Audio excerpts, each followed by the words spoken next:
ఇక విజయవాడలో కూడా చిక్కిన 28 మందిలో కీలక మావోయిస్టు సభ్యులున్నట్లు గుర్తించారు. దేవ్జీకి రక్షణగా ఉన్న 9 మంది కమాండోలు ఉన్నారని కూడా చెప్తున్నారు. ఇక ఛత్తీస్గఢ్, జార్ఖండ్ కు చెందిన వారిగా వీరిని గుర్తించారు. మావోయిస్టులను స్పెషల్ ఇంటెలిజెన్స్ అధికారులు ప్రస్తుతం ప్రశ్నిస్తున్నారు. ఇక ఏపీ వ్యాప్తంగా 5 జిల్లాల్లో కూడా మావోయిస్టుల సర్చ్ ఆపరేషన్ కొనసాగుతోంది. అటు ఏలూరులో 11 మంది, ఇటు విజయవాడలో 28 మంది పోలీసులకు చిక్కారు, అరెస్ట్ అయ్యారు. వారిని ప్రశ్నిస్తున్నారు. ఓవరాల్ గా పూర్తి updates AP bureau chief Ramarao అందిస్తారు. రామారావు. విజయ చంద్రిక, ఆంధ్రప్రదేశ్ లో ఈ రోజు స్పెషల్ ఇంటెలిజెన్స్ బ్యూరో నిర్వహించిన ఆపరేషన్స్ లో ఇప్పటి వరకు మొత్తం 41 మంది మావోయిస్ట్ పార్టీ కీలక క్యాడర్ ను పోలీసులు అదుపులోకి తీసుకున్నారు.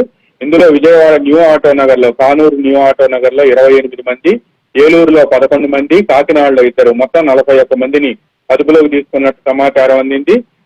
విజయవాడలో దొరికిన 28 మందిలో మావోయిస్ట్ పార్టీ కేంద్ర కమిటీ కార్యదర్శి దేవ్జీకి రక్షణగా ఉన్న 9 మంది సుశిక్షితులైన కమాండోలు ఉన్నారని కూడా పోలీసులు గుర్తించారు. దేవ్జీకి రక్షణ దళం కమాండర్ అంటే అత్యంత క్లోజ్ సర్క్యూట్ లో ఉండే జ్యోతి కూడా విజయవాడ షెల్టర్ జోన్ లో ఉన్నట్టుగా కూడా పోలీసులు గుర్తించారు. వీరితో పాటు మిగతా 19 మంది కూడా మావోయిస్ట్ పార్టీ కేంద్ర కమిటీ సభ్యుడు ఇట్మాకు రక్షణగా ఉన్న ప్లటూన్ లో సభ్యులుగా ఉన్నారని కూడా గుర్తించారు.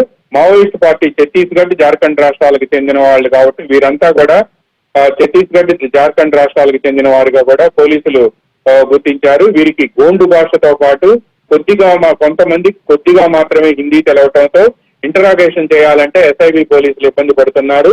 ఈ గోండు భాషతో పాటు ఛత్తీస్గఢ్, జార్ఖండ్ లో మాట్లాడే భాష తెలిసిన వారిని, ఆ భాషను తెలుగులోకి అనువదించి చెప్పేవారిని కొంతమందిని కూడా పోలీసు ఉన్నతాధికారులు పిలిపిస్తున్నారు.